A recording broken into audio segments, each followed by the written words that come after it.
Hello everyone, আসসালামু আলাইকুম। আপনারা সবাই কেমন আছেন? আশা করি ভালো আছেন। আজ আমি রান্না করব গরুর মাংস। এই তো মাংস রান্না করার জন্য মশলা দিয়ে দিয়েছি পেঁয়াজ কুচি ভাজা ভাজা হয়ে আসলে আদা রসুন বাটা দিয়েছি।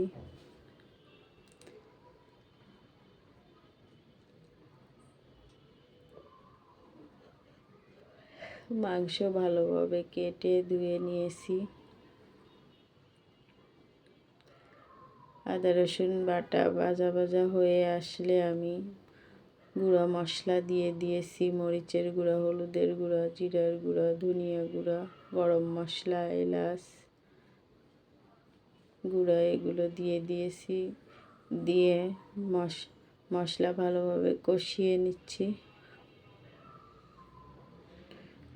মশলা কষানো হয়ে গেলে আমি মাংস দিয়ে দিয়েছি।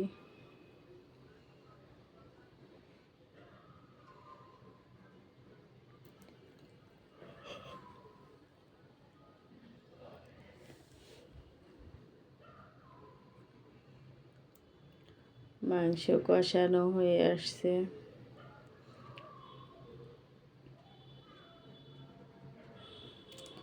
মাংস কষানো হয়ে গেছে, আমি ঝোলের পানি দিয়ে দিয়েছি।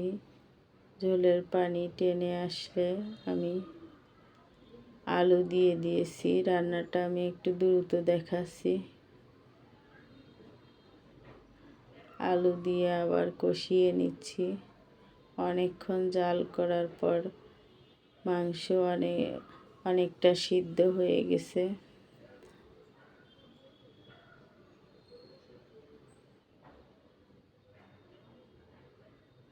ঝোলের পানি দিয়ে জাল করে নিয়েছি। মাংস সিদ্ধ হয়ে গেছে, ঝোল টেনে গেছে, রান্না শেষ হয়ে গেছে আমার মাংস রান্নাটা কেমন হয়েছে কমেন্টে জানাবেন।